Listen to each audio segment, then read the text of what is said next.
You noticed them this morning, probably without meaning to, on the ground near the back edge of the yard, or maybe on the power line above the fence, just sitting there in that particular way they have. Still, patient, somehow separate from everything else the morning was doing. The cardinals were moving, the house sparrows were running their usual disagreements at high volume, the blue jays were managing their opinions about everything at a frequency you could feel. But the mourning doves were just there. I noticed them too. I stop at the kitchen window, and I stay longer than I planned. I've been watching this yard for about 5 years now, a small place in Northern Virginia, and I will admit to you that I underestimated mourning doves for most of that time, which is embarrassing because with roughly 350 million of them in North America, they are one of the most abundant birds on the continent.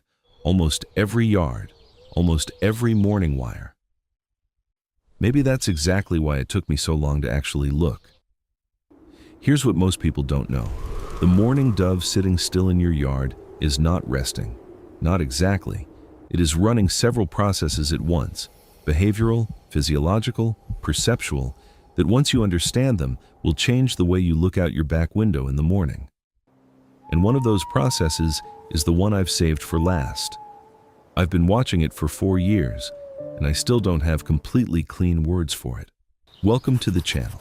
Today we're going through 8 things mourning doves do in your yard that most people never notice. Some of these are pure science. Some of these are behavioral. Number 8 is the one I've been building toward, and it has almost nothing to do with ornithology. Subscribe before we start, because if you have ever stopped at a window a little longer than you meant to while watching something you couldn't quite explain, this video is the one I made for you. Stay until number 8. Number 1. The sound you've been hearing wrong your whole life.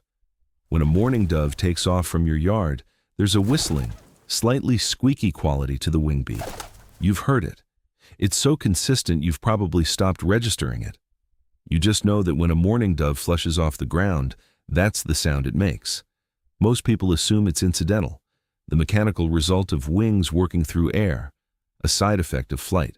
It's a signal.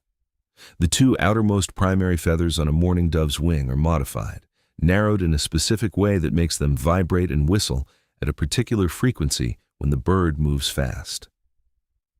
Research on this, work coming out of studies on crested pigeons and related columbiforms published in Current Biology in 2021, found that the wing whistle functions as an alarm cue. When a dove is startled by a predator and takes off at speed, that whistle changes the behavior of every dove within hearing range. They don't decide to respond. Their nervous system responds before any decision is made. Here's what's strange about that. The sound is involuntary. The bird doesn't choose to make it. The shape of the feathers makes it baked into the body by thousands of years of selection. The alarm goes out whether the bird intends it or not, meaning every time something in your yard startles a mourning dove, your dog, your back door, the recycling bin going over, that whistle goes out to every bird in range. You are, on those mornings, broadcasting an alarm you didn't know you were sending. I thought about this for a long time after I first learned it. I still think about it on mornings when I come outside too fast and the doves flush off the feeder and that whistle goes across the yard. There are birds 3 houses down that registered that, and I was just trying to fill the tube feeder before work. Number 2. Something at the bird bath you can see if you know what to look for. Most birds drink by scooping water in their bill and tilting their head back to let gravity pull it down their throat. You've watched this. There's a small upward motion. The chin lifts, the throat moves, the bird resets. Cardinals do it. American robins do it. Carolina wrens, black-capped chickadees, house sparrows. Almost every backyard bird you're likely to see in the eastern United States uses this same basic mechanism. Mourning doves don't. They submerge their bill in the water and drink by suction, continuously, without ever lifting their head, like drinking through a straw. A mourning dove can take in its entire daily water intake in under 30 seconds without once breaking the surface. If you've ever watched one at your bird bath and thought there was something slightly different about how it moved, the head staying down in a way that seemed unusual, that's what you were noticing. Rock pigeons do this too. Mourning doves are in the same family, the columbiforms, But of the common feeder birds in your yard, the mourning dove is the only one doing this. Pay attention to this. The practical upshot is about your bath setup. Mourning doves need to hold their bill still underwater to complete a full drink. A bath that rocks or shifts when weight lands on the rim interrupts the whole process.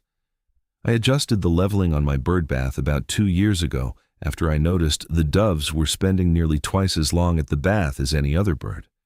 Not because they were enjoying themselves, but because they kept having to start over. Once I fixed the balance, their whole pattern changed. They were in and out in under a minute. You'll notice the difference quickly if you watch. Number 3. Where mourning doves are when you can't see them.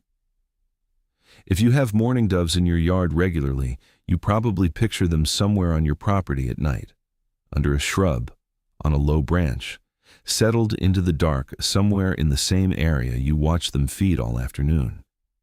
I thought the same thing for a long time. They're not there. Mourning doves roost communally in trees, off the ground, often more than a mile from where they spend the day feeding. In winter especially, they gather in roost sites of 20 to 30 birds, sometimes many more, in dense conifers or thick brush. The yard that saw them all morning is not where they'll be after dark. Stay with me here, because the scale of this is worth understanding. At 3:47 in the morning on a January night, when your yard is completely dark and nothing is moving, a mourning dove that ate at your feeder yesterday morning is somewhere else entirely. It's in a tree you've probably walked past 100 times without knowing what it holds, pressed against other doves for warmth, running the long quiet that roosting requires. Your yard isn't the center of its life. Your yard is a stop on a route.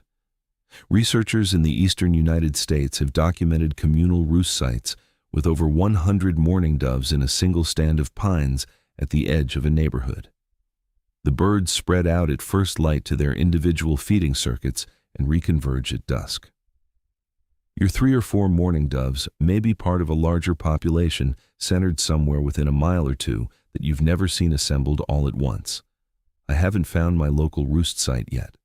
I keep meaning to follow them one evening at dusk, track where they go when the yard empties out. When I do, I'll report back. Number 4. The part I want to be honest about, because I made this mistake for almost 2 years, and I wish someone had told me earlier. If you put out seed specifically for mourning doves, millet, cracked corn, safflower scattered on the ground or in a low tray, you're doing something that feels like generosity. And it is, in a real sense. But there's a part of this that's less intuitive and more unsettling, and I want to be careful about how I say it, because I'm not telling you to stop.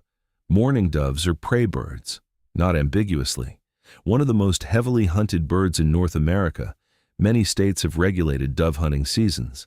Ecologically, they're food for Cooper's hawks, sharp-shinned hawks, and anything quick enough to catch them on the ground.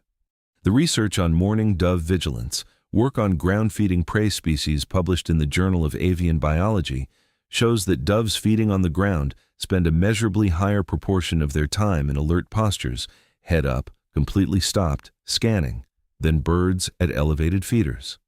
Eating on the ground costs them something. They know it. They manage it constantly. When you create a reliable, concentrated food source on the ground in the open center of your yard, you do 2 things simultaneously.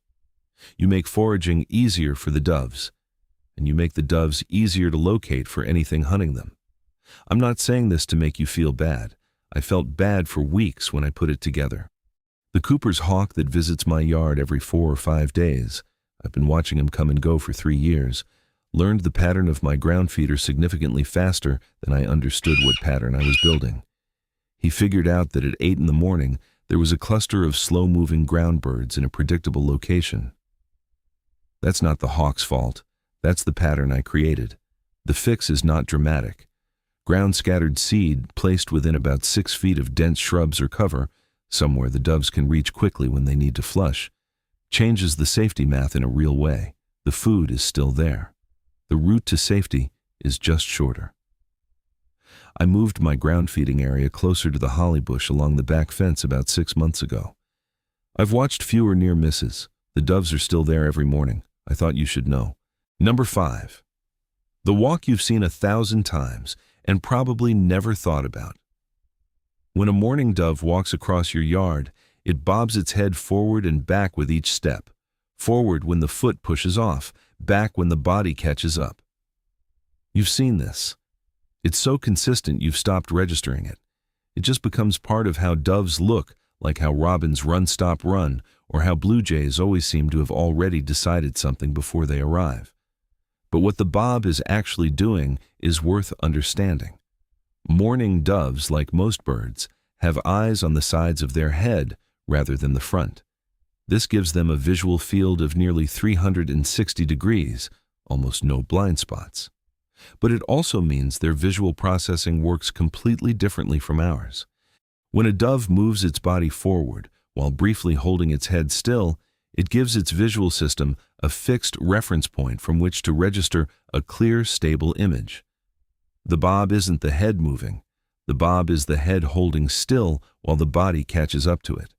It's called visual stabilization, and the research on this, work on pigeon and dove locomotion going back several decades, has shown that birds prevented from performing the behavior show measurably worse object detection, not worse at finding food, but worse at detecting the Cooper's hawk sitting still in the oak tree across the yard.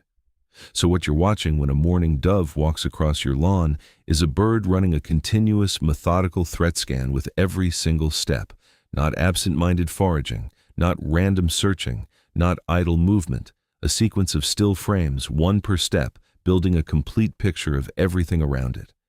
There's something worth sitting with in that. A bird weighing about 120 grams, roughly the weight of a deck of playing cards, treating every step across your yard like a frame it needs to get right. I don't have great words for why I find that moving. I just do. Number 6. The sound that named them, and what the name got wrong. The mourning dove's coo is one of the most widely recognized bird sounds in the United States, that low, slightly hollow call. You know the one. People describe it as mournful, as melancholy, as one of the loneliest sounds a yard can hold. It is the reason the bird has the name it does. Here is the uncomfortable truth.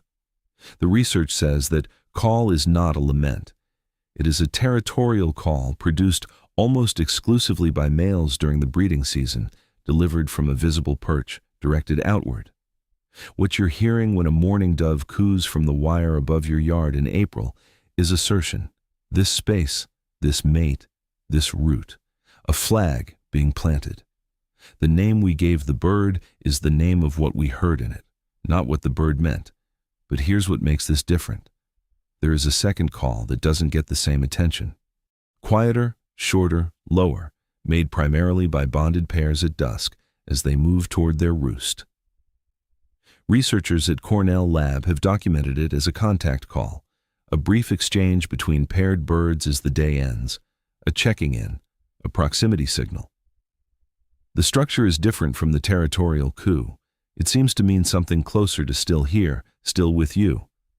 I've been trying to hear it clearly for 2 springs now, sometimes in the gray half hour before full dark, when even the Tuesday couple, the 2 chickadees that have been showing up at my tube feeder every Tuesday morning for 4 winters, have already gone quiet, and the mourning doves are making their last circuits before roost. I catch what I think might be it. A sound quieter than the morning, but I can't always be certain which call I'm hearing. What I can tell you is this: the same bird, the same species, in your yard might be saying something territorial in the morning and something intimate at dusk. I think about that more than I probably should. Number 7. What happens between 2 mourning doves, and what the research is careful not to say. Mourning doves form pair bonds through an extended process. Male follows female. Bow cooing displays, coordinated nest site selection, mutual preening. It's not a quick transaction. It's built over days, sometimes longer. And the research on pair fidelity shows that many mourning dove pairs reform with the same mate in subsequent breeding seasons. The bond doesn't simply dissolve when the year ends. What's harder to document is what happens when a mate is lost.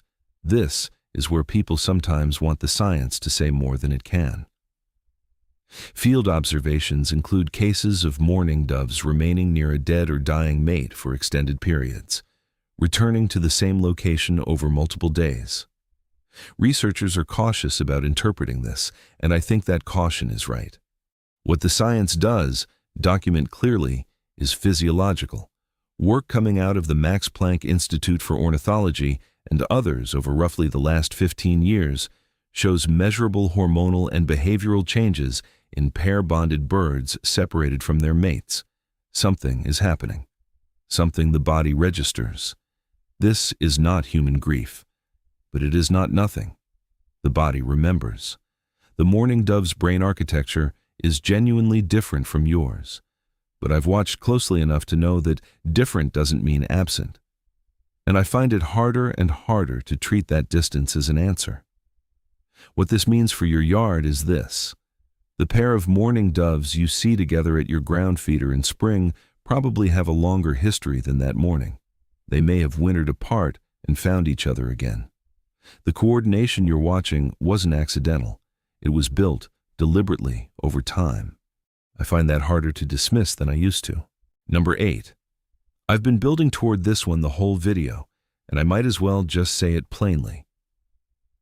The mourning dove sitting still in your yard, on a fence post, on the lip of the bird bath, on the low branch at the edge of the property, is doing something specific. The science on this is real and worth knowing. In cold weather, doves fluff their feathers and orient toward the sun. What looks like quiet contemplation is active thermoregulation. They are angling their backs toward the heat source to warm their core. And at the exact same time, that stillness allows for the continuous threat scan I described earlier. It is not simply sitting. Every part of that posture has a function. That's the research part, and I believe all of it. Here's the other part. I lost my dad in November 2020.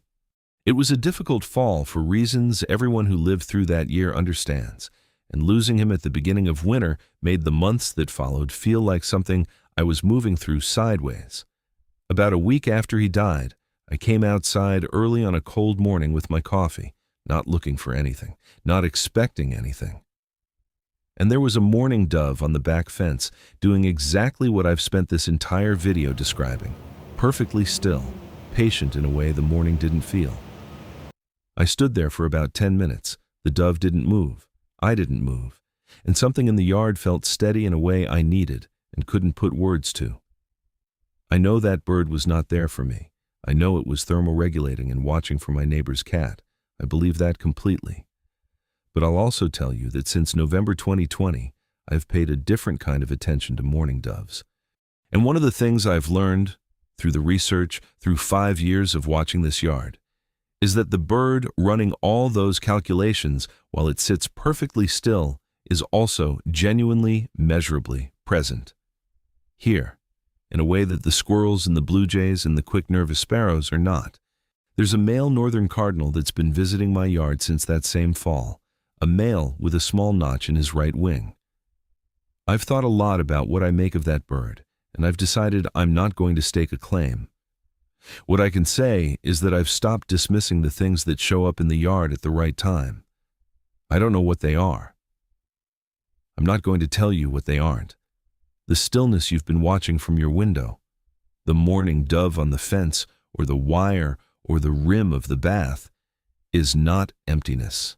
The science says it's full of function. My experience says it's full of something else too, and I haven't found a word that holds both things at the same time. If you've had a mourning dove show up at a moment in your life you weren't quite ready for, tell me in the comments. These are the stories I carry the longest. I want to hear about it. I read everyone. I'll see you in the next one.